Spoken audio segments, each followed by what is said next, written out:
Hey everybody, welcome to Drive Thru Reviews 352. Today we're going to talk about Shadows of Brimstone. Now this comes in two boxes. You can see them back here, City of Ancients and Swamps of Death.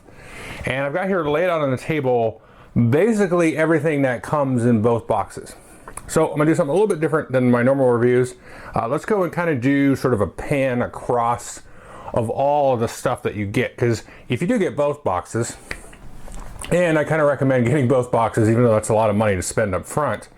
You get a lot of stuff. So let's go through all the stuff, and I'll get into a little bit more of the game and everything. Okay, so we'll start with the boring stuff. Here are the two boxes. They're pretty good size. I wouldn't call them quite coffin box size, but they're pretty close. Each of them comes with an identical CD. And you know, one thing about this game, there's no like digital download of MP3s or anything. You could rip the CD and throw it onto your iPhone or whatever.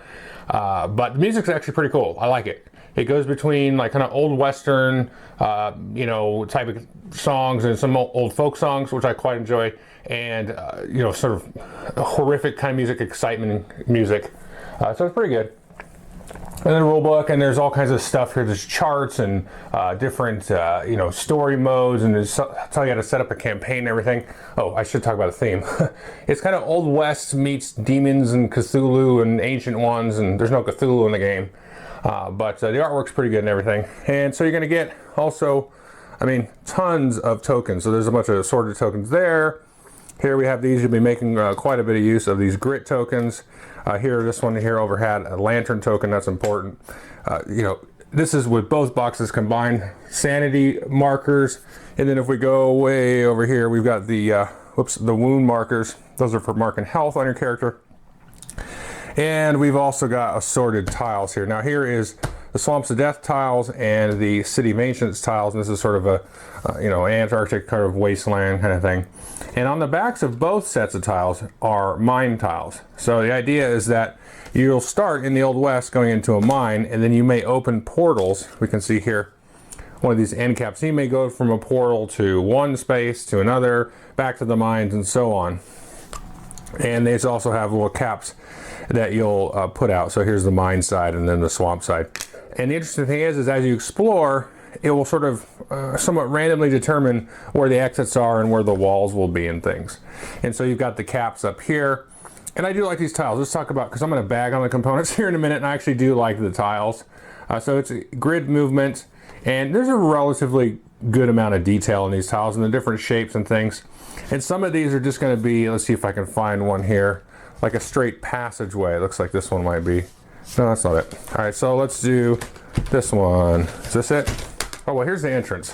Sorry for the somewhat casual component view here. So if you're entering the City of Ancients, you've got this entrance tile, and then here you've got the mine tile there, so you're going to enter there. And some of these, I'm not going to dig through too much, are just like little passageways, which are annoying and kind of cool at the same time, because as you explore, there's a little bit of a countdown clock here. So if we go here, as you enter new tiles, your little party marker is going to move up here. And you can see this number here. As you move up further and further on this depth track, you're going to be rolling some dice. If you roll equal to or more than this number, let's say I roll, let's do a roll, so that's 8. So while we're in here, then this marker is not going to move. Now, if we do roll less than 8, let's see, you got a bad roll here, we got, you know, 3, that's less than 7, so then this is going to move down. So the further we progress, the more difficult, I guess, this roll is. You do that every turn.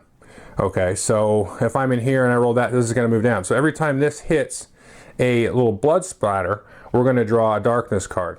Every time it hits a growing dread spot, it's going to add a growing dread card to the final encounter. So that's kind of interesting there. So the further along you go, the more this happens. Now you're going to roll this every single turn. And it adds a little bit of, like, I wouldn't say push your luck, but there's a race aspect to it. You're kind of trying to race to whatever encounter you need to get to before the darkness fully escapes or even progresses, because the more growing dread, let's look at the growing dread here. I'm doing my whole Richard cam here. So the growing dread cards, you're going to add these to a stack, and these are going to trigger on the final encounter. So every hero must make a willpower save. Let's see what another one is. This one is all heroes immediately take 2 sanity damage with no willpower save. So just straight up damage right to your brain. And then these darkness cards are just going to be a pain. So you might be sort of wandering along through the corridors, really not a lot going on. But if you fail these darkness rolls, it's going to trigger these darkness cards. You're going to be like, oh, okay, so we just got ambushed or whatever. So that's that. Now you've got these threat cards here. This is interesting. Based on the number of players and how far players have leveled up, because you can play this as a campaign, it's going to dictate which threat decks you're drawing from. So if you play with a 1 and 2 player game, for example, you never pull from the epic. And so this will say, hey, 1 Harbinger, which is this big winged guy over here, and then another threat card, whatever your normal threat would be for the player skill and player count. So that's cool. It actually works really, really well. And I'm glad they went and did that, because the game has a couple other issues, but this to me goes a long way to saving it and making it very playable. Really, even with 1 character versus, I haven't played with 6, but I imagine up to 6 it probably works okay. But it definitely scales good. So again, we talked about the tiles here. We have these little sorted icons. There's way too many of these in the game. I mean, even in like the base game, I guess. But I haven't played like through the campaign all the way. So you get different things. You get bandages and dynamite and whiskey and all kinds of stuff. These are things you're actually going to put in like a little side pouch, which is interesting. The miniatures, I'll talk about more of those in a minute. There's a lot. So we get our little dice here, and these dice are interesting. It's a 6-sided die, but it's not your normal 6 values. There's no 1s and 2s on here. These are exploration tokens. These you'll want to separate. You want to take out one set of these from one of the boxes. So let's take a look at these exploration tokens. These really are going to drive the game along and drive the scenario along. So one thing you can do is when you explore a new tile, I'll talk about more of that in a second, you're going to put one of these face down on there. And then if somebody's on this tile at the end of the turn, which is usually always going to be the case, then you're going to flip over and see what it was. So let's look at this one here. Whoops. And we're going to put out here, this is an attack. So it's going to signify that we pull from the appropriate threat deck and put out whatever monsters. And this is going to show you got 1 door. And so you're going to cap off the others, do some rolling based off of whatever the map card was. So let's say we had pulled this map card. Now that's a passageway. You can see there's no exploration tokens actually on passageways. So if you have these little skinny narrow ones like I was talking about, those aren't going to happen. Now let's see if we can find a real one. Here we go. So we're going to roll dice to see, which side is capped off and which one actually has a door. Some of these, like I showed you, are going to have a portal. And these portals, again, like I said, go to other worlds. And you're just going to draw a card off the world card deck and see if you go to the swamps or whatever. So we'll set up an attack, and then you might also have an ambush attack. And this is basically when the enemy gets a drop on you, not unlike what we see here. Our preacher or nun, they're surrounded, and then our bandit surrounded. So those are going to happen. This will have 2 doors. And then you're also going to have encounters. So this shows 2 doors plus an encounter times 2. So what you're going to do is look at where you're at. If you're in the mines or the target plateau or the swamps, you draw an encounter. So we have these 2 encounters we might draw. You can resolve these in any order. You may do a test. So this says 1 hero must do a test and a cunning. So they need a 5+ to succeed. And so if we had our nun here, here's our nun. She has 2 dice that she'll roll for cunning, and then there'll be some kind of outcome or something. So there's quite a decent sized deck of those. And again, if you mix stuff, it's a little bit better. And then you'll have some of these might remain in play, and just different kind of thematic things that are going to happen. Now finally, we'll have, this one will also say 2 doors. A Growing Dread. Remember, we're going to add a Growing Dread card to the deck, have an encounter, and then some of these have exclamation points. And these are going to be based off of what the scenario is in the mission book. You might need to discover these, and might show you some dark stone that you've discovered or trigger some event or something. So again, just kind of continuing out the different decks and things. We've got the character sheets. These are double-sided. I'll talk about that in a minute. So you've got a sort of male and female side. A bunch of cards that go with the different classes, different encounter cards, different gear that you can find, loot and scavenge. You've got artifacts that you'll find. These are really awesome loot, of course. And then again, the map decks based on where you're exploring. So if you're in the swamps here, you'll actually explore the swamp. And then you see you got passages and stuff like that. And there's also some other tokens and stuff to mark things. Finally, component-wise, we have the models here. There's a variety of these. And you can, as you see here, see some setup kind of in play. And I think they don't look too bad. And you can see I got some glue on those, and this guy, you can see sort of the the lines there. They are somewhat difficult to put together. For some reason, I had a hard time with these particular baddies here. And let's see if you can focus on that. I really want to get this in play. Well, yeah, let's see. So you can see they're kind of out. They don't really fit quite right. And so there's a little bit of excess glue. You also have to glue them onto these bases, and it's just a flat surface. So, I mean, they stay on this. I played this several times and, you know, unboxed it and unboxed it, and none of them have come off. I mean, it could just be the glue I use. But like even this big baddie here, you know, we can see here on the back, I mean, that doesn't look, it's not the end of the world, right? But these are a real pain to put together. I think they look decent. I think they look good. I mean, here you have some zombies here. You know, this looks pretty good by itself. Let's take a look. You know, it's not so bad. It's fine. It's not the greatest thing in the world, but it's also not too bad. I like the characterization of some of these. So you have these like aliens here with this, you know, sort of weird tongue coming out and these weird snake bat things. You know, those are cool. And the tentacles look cool, you know. And with tentacles, you just simply glue on the base and just leave them sit. And then here's some of the different heroes and things. I think that's the outlaw. And then you have this guy here. So you can see I lost my hand on that. It was glued fine and then just came apart. So it's a frustration. It's definitely a frustration. And I think for the value of the money, it's not worth it. It's not, you know, it's not equivalent to the amount of money it would cost to get into this game. But enough about components. Let's kind of jump in a little bit, you know, to some of the different things and a little bit how the game's going to work. So here we've got an adventure book, and this is the one for the City of Ancients, and there's also another one for the Swamps of Death. And so this is going to set you up, and they're pretty well illustrated, for the campaign, right? We can see that. It's pretty cool. Shows you kind of the component breakdown of what comes in here. A lot of information is really in these campaign books. So for example, the gunslinger, he has a little bit of a special revolver sort of loadout thing. So you can see that there. So those are little tokens that come with just him. And so that's one interesting thing about this game is the characters do play somewhat differently from each other. So it's nice. There's some different mechanics for each of the characters. And there's some other different information here. Now you can talk a little bit here about corruption. And there's actually a corruption chart, which I'll take a look at. Actually, I should say mutation chart. So if you look, there's a whole lot of effects that you can get. So as you go along through the adventure, you may grow a prehensile tail.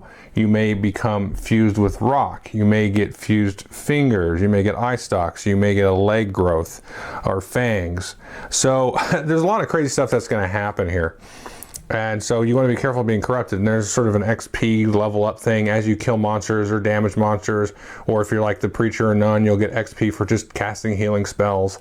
You're going to level up. And that again, like I said before, is going to trigger sort of the enemy bonus here. I'll talk a little bit more about elite abilities and brutal enemies. But again, the game is going to scale up a little bit. And so next we can see here's some individual hero information for the heroes that do come with this particular set. When you level up, you roll for sort of an upgrade bonus, and then you can choose sometimes going up these different tech trees, so to speak, and get different, you know, increase your hit points and everything like that. You will want to print out, you know, some sheets, and so you can mark them just like a role-playing game. So there's information here on the saloon girl, the bandito, and again, these are for male or female. They just happen to pick, you know, whatever they want for the rule book here. Gunslinger, he's the guy that has the special revolver. And then you'll have missions here, so you can kind of play through basic missions and then the City of Ancient missions. These are the same in both sets, and these have to do with the mine. You can also kind of just go on sort of a random campaign and just randomly choose like what's going on, you know, what you want to encounter and stuff. And so then you have your different missions again. So for a few Darkstone more, and that's kind of like the currency and why, you know, what's going crazy in this world is, you know, a miner had discovered this Darkstone, and then by doing so, they've kind of dug up, you know, a gateway to a demonic portal. And so if we go here now, we have some of these specific things specific to City of Ancients. And some of these you can see are preset, you know, setup, and they don't randomly get explored. And there's different rules for some of the different encounters there. Next, let's go to, here's the cool part. One of the cool parts is visiting a frontier town. This is pretty cool. I'll show you some boards here in a minute. But in between missions, you go to the town and you can go to the different frontier outposts, the hotel, the blacksmith, trade in some of the loot you've gotten, rest up, buy stuff. But the town itself, I mean, these, you can see here, the traveling back to town, you're going to have to deal with different encounters and things. It's kind of just rolling on charts and things, but it adds some thematic flavor to the game here. And again, you can use this Darkstone here to upgrade your equipment and stuff. So if we take a look here, there's some backstory, on the different people in the game and the different characters that you're going to run into. And then here's sort of a map. So you can see you're going to be bouncing around, going to different mines, and then, exploring new swampy worlds or ice worlds and stuff here. And then there's some other information, some backstory in here. There's a little comic book and stuff here. Now, one thing to keep in mind here is the depth event chart. And what you're trying to do here is when you roll, you can see, remember, you roll here on the depth track. And as you roll and fail, this, darkness meter is going to move up. If you ever roll doubles, something crazy is going to happen there. So this also can kind of trigger the random events. So there's a lot of rolling. And here we have the specific ones for the swamps, and these are here for the mines, the same in both sets.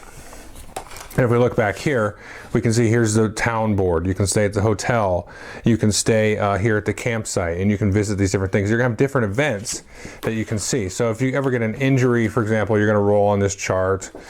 Frontier town, this is sort of the campsite hazard chart. You're gonna roll and see if you get mugged or whatever. And then this is a different location. So you can see here, okay, we're gonna roll a location event and then something dumb's gonna happen.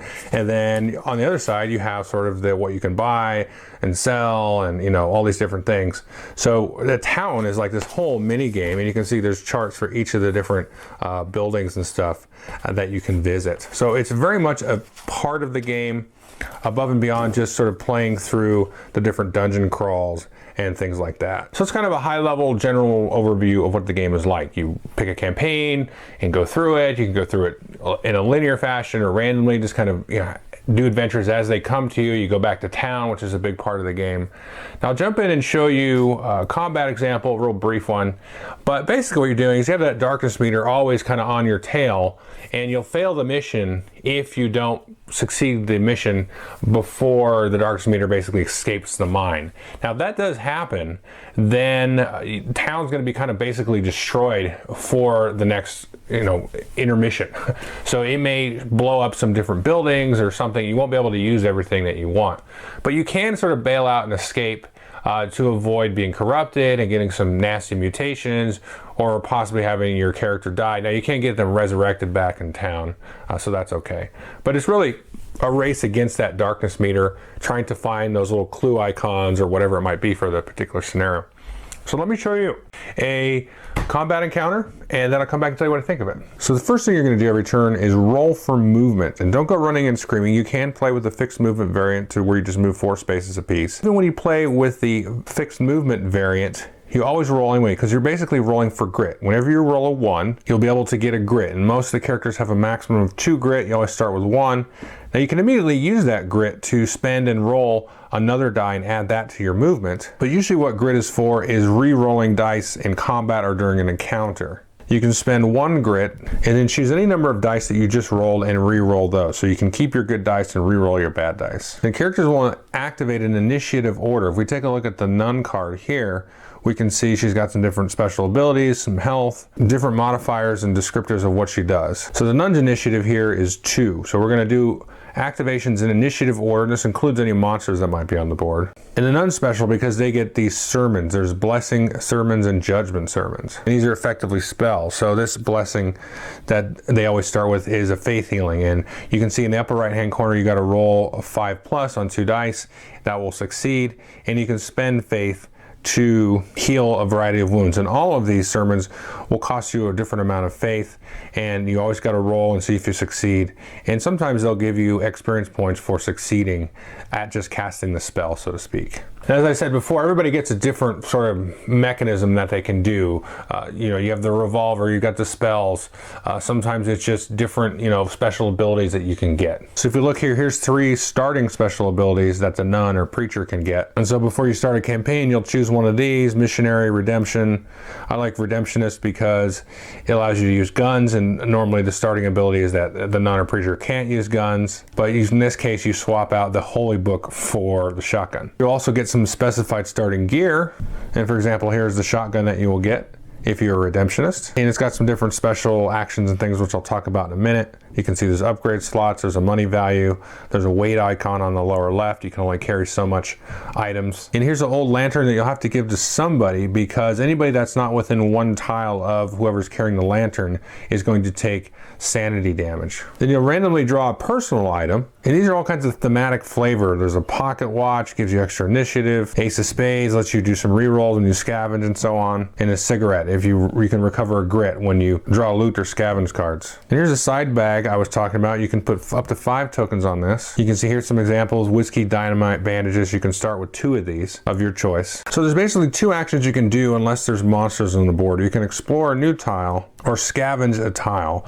and each tile can be scavenged successfully once. You roll 3 dice. If you get any 6s, you successfully scavenge it, and then you'll shuffle through and get a card out of the scavenge deck. These are a variety of random things, could be money or trinkets. Now let's talk about combat. Here we've got a test situation here with the nun and the bandito. You can see here is the number of combat dice that you normally would roll. So you normally roll 2 dice, and then you have your 2 hit number.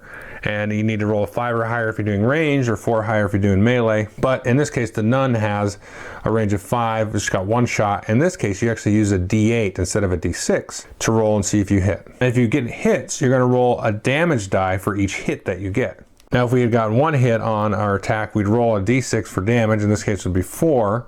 We'll subtract the defense of our target, so this would take 2 damage. When the monsters activate an attack, you're going to roll the number of combat dice you see here, in this case 4, and their 2 hit is a 3. So they rolled a 1, 2, 3, 4. So 2 of these dice will be hits and the other 2 will be misses. And then we're going to roll 1 die for each hit. And we need to roll whatever our defense value is, in this case a 5+. So we've been hit twice. So we'll roll 2 dice, and we can see one of those is blocked and the other it goes through. And we'll take damage equal to the damage of the particular monster. So sometimes you will take a lot of damage even though you only get hit once or twice. Now if you have a horror hit, you're going to do the same thing, rolling the number of hits that were applied, and then you're going to roll against your willpower, in this case a 3+. And again, based on the scenario or whatever's happening in the scenario, you might have elite abilities happen and appear on your monster.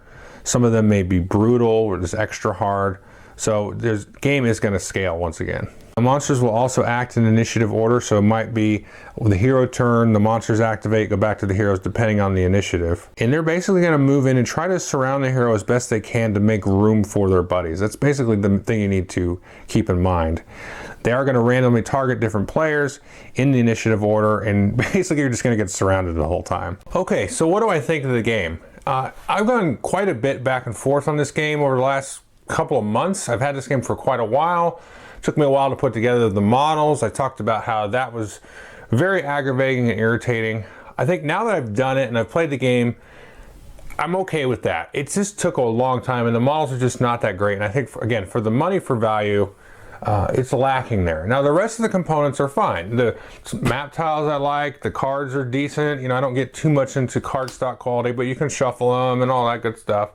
The rule books and the campaign books, those are great. Now the other part where the game I think is lacking, apart from the models, is the combat. I guess you could just sum it up like that. So the combat's very much like rolling lots of dice. And so you roll some dice to see if you hit, and then you roll some dice to see how much damage your hits do. And then the monsters roll some dice. So you take the hits and then you roll against those, and then you roll dice some more, and then you have an encounter and you roll some dice, and you spend your grit and you roll some dice some more, and you roll some dice at the start of the turn to see if the darkness extracts. And then if you get a mutation, you roll some dice, and you go to town and you roll some dice to see if an event happens, and then you roll some dice at the end of the day, and you roll some dice when you travel from the dungeon to the town. So it's a lot of dice rolling on charts. So mechanically, I wouldn't say, if you're really a mechanics person, you know, this is probably you're gonna just be like, what, you're just rolling dice all the time? Like, what is this, 1990, you know? But, so enough of that. To me, what comes out of this game at the end of the day is a role-playing experience to me. You got the town, you've got crazy mutations that are going to happen to your character, You know, there is some possibility for your characters to die or become severely gimped in some ways, but there's nothing wrong with rolling up a new character, kind of traveling along with your friends. You don't have to be level 4 if you're level 1. You know, it's not the end of the world. You can still have encounters with, you know, some of the monsters. The game is going to scale up because you have a little bit harder, beefed up characters, so it's going to give you harder monsters to attract. So you want to be a little careful if you're low level. But the game really elicits just crazy stuff that's going to happen. You know, there's not a lot of tactics in the combat or the encounters or exploring, but there's a lot of weird things that are going to happen to you as you go and have these different encounters. You're going to go from one world to the next, and you know, it's just crazy. You've got a shotgun wielding nun, and you've got with a bandito and a sheriff and all this stuff, and they're going into this crazy place trying to scavenge some darkstone to get and sell and get money and get rich and get better items and all that stuff. So that part of the game is hard to explain on video, but it really is the whole game to me. I would say if you're not going to play out a campaign and just really kind of play it out and just see what happens for the story aspect of it, there's zero reason to get this game. It's not that interesting tactically, you know, combat wise. The whole thing of like rolling on the depth track, I think it's going to irritate a lot of people. I don't really mind it that much. To me, it's almost like the whole old adage of, you know, if you're like hate dice, for example, this is separate from the game, but if you hate dice, if you roll dice enough, it kind of balances out. And that's similar to how this works, where so much stuff is happening. There's so many cards you're drawing and so many dice that you're drawing that it somehow magically like weaves itself together. Like, it doesn't make any sense, but it kind of does. I mean, the Old West theme as well, of sort of lawlessness and chaos, and you know, you're walking down the road and you get waylaid by bandits, and then maybe a demon comes out. You know, it's like the Old West and this sort of demonic Cthulhu stuff really is a great fit. And I think the mechanics and stuff kind of treat it as that. You know, I feel like I'm almost like letting the mechanics off the hook, and I kind of am, frankly. But it all works together well. And there's going to be a lot more stuff coming in the summer, you know, expansions and things for the Kickstarter. And I would say, again, back to sort of mixing everything together, that adds to sort of the chaos and the flavor of it. But I've really had a friggin' blast playing this game. Really have. And it doesn't really bother me. The only thing so if I kind of get all of my sort of reviewer crap out and like, you know, trying to be fair and, you know, communicative and stuff so that, you know, people have a good idea what they're getting into. When I get rid of all that, forget all that for a second. And I sit down, the only thing that kind of bothers me about the game is sometimes the combat is sloggy. Sometimes the combat just kind of happens to be interesting. And you can get to these things where, like I've seen online, people like to use choke points and things to prevent the monsters, because there's not really any ranged monsters, and you can't move through, you know, models can't move through each other unless you're like a saloon girl or something can do that. But so, and then you just kind of rolling dice back and forth. You know, you meet up, you got like two, if you think of football or rugby, you've got two offensive lines, defensive lines, and they're just like having a scrum. And it's like you're just rolling dice back and forth. And it's like a really boring scrum if you like rugby. It's like, oh my gosh, did they get this scrum over with and start playing the game? That happens. So, okay, I roll, you do 2 damage, he rolls, he does the damage to me, I roll, do damage, lots of back and forth, and it's just chucking dice, chucking dice, chucking dice. That thing bothers me. Everything else, I don't mind rolling on the depth chart, I don't mind rolling on the other charts in town, and, you know, random mutations happening, and just crazy wacky stuff. I like, actually, first it kind of bothered me where we would explore and find a passageway, and then another passageway, and then another passageway, because you would never get an encounter chip. But it makes that rolling on the depth chart a little bit more tense, because you're like, oh gosh, we just cannot find the goal because we keep running into these stupid passageways. And so you kind of need to keep everybody tight. If you spread out, then it becomes a little more tricky and tactical that way, I should say. So if you spread out, you know, you start taking sanity damage, and then you might flip an encounter and everybody else needs to come running, and it's like you against like, you know, 10 spiders or something.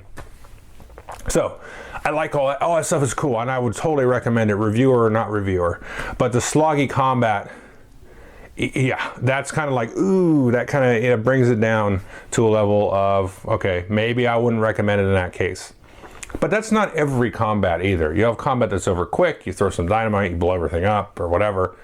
So it kind of fits into, you know, that aspect of it. And sometimes, frankly, the sloggy combat can be interesting if you're like almost dead, you know, and you got the preacher in there just trying to keep you alive and you're in there fighting whatever. So it's not like the end of the world either. But that is my biggest caveat, is rolling D6s back and forth. So yeah, the music is fantastic. You gotta play, I mean, you gotta throw that on. And I know Flying Frog puts music, I think, in every single one of their games.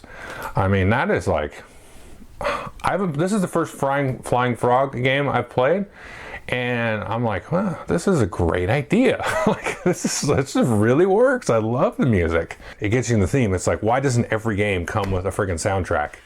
It doesn't matter. Like Roll for the Galaxy, that could come with like some weird retro 8-bit music or something. I don't know, but maybe that's up to us to put whatever music we like. So I would recommend the game if you're going to play the campaign, if you can forgive the mechanics a little bit. But I love the characters, I love the different abilities, I love the leveling up, I love the town. I mean, this is, you know, a lot of people are comparing this to Warhammer Quest, where you can, it's, because there's kind of two schools with these dungeon crawls, and I'm just going off on tangents now. You got the Hero Quest line, and you've got the Warhammer Quest line. And everybody is looking for that Warhammer Quest replacement. The Hero Quest has been replaced.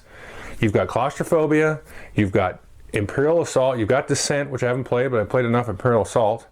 And, you know, you got Conan is upcoming, and you've got, gosh, a few other things. But the Warhammer Quest line has not really been replaced.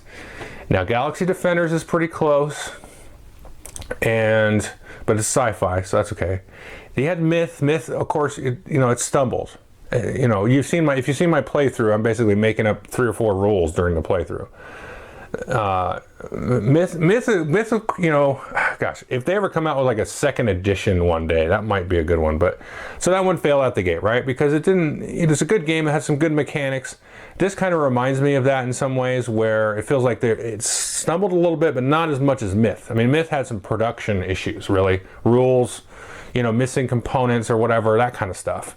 This feels like it sort of forsaked, whatever, some of the tactical combat stuff, which Myth was really cool. The character differentiation in Myth beats this one. The way, because in Myth you had like the archer and the melee fighter, the way that those sort of played out was so different from each other that this one, it's not that different, but it's kind of different. So yeah, so there's that. And then what other ones? You had like the WotC games, the Dungeons and Dragons adventure games. Those are fine, but they never set up any campaigns or anything, and it was just like, they didn't even put any rules out, you know, to link adventurers, except for like a couple of haphazard rules. And those are games I enjoyed. I enjoyed playing them, and I think the way that they executed them, it worked. I don't think kind of bolting on a campaign really would have worked for that. You just kind of play through, and each of the adventures is kind of balanced one way or the other. So you got that aspect. But that Warhammer Quest stuff of like the campaign without the Overlord, right? That really hasn't been achieved. But I think, I don't know, I think this has probably come closest. So this one kind of put this one above Galaxy Defenders, because I still have Galaxy Defenders, but it's fantasy-ish. You know, I don't know. It feels more fantasy. Galaxy Defenders is pure sci-fi, and this is fantasy with horror and Old West. I call it fantasy, whatever. And it has, it has the campaign aspect of it, and it has, because Galaxy Defenders is so structured and linear, you kind of play through it in one way, and it works really well. And this one is very random. It feels like when we go out of town, I don't know what is going to happen. Whereas you can kind of game Galaxy Defenders, maybe a little, not a lot. But so to me, if you're looking for the Warhammer Quest replacement, it's going to be either of those two games. Right now I'm favoring this one because there's so much stuff. You know, there's so much randomization and things. But now Galaxy Defenders has a nice combat system, very reminiscent of sort of the Descent and Doom and Imperial Assault. but also some pieces taken out of the Dungeons and Dragons adventure games for Galaxy Defenders. So mechanically, Galaxy Defenders is a better game, no question at all, no question. But this one, I just get into the theme more, so the theme kind of makes me forgive it a little bit. And I can't say that the mechanics don't go with the theme with this game. All right, enough rambling. So I'd say if you're looking for that Warhammer Quest replacement, you got your Galaxy Defenders, you got this. Now Galaxy Defenders got some expansions coming out this year. Yeah, it can move it back and forth, you know, we can see. Now this also has some extra stuff coming out for it. So a whole bunch of stuff coming out for it in the summer. So talk to me then, talk to me later in the summer.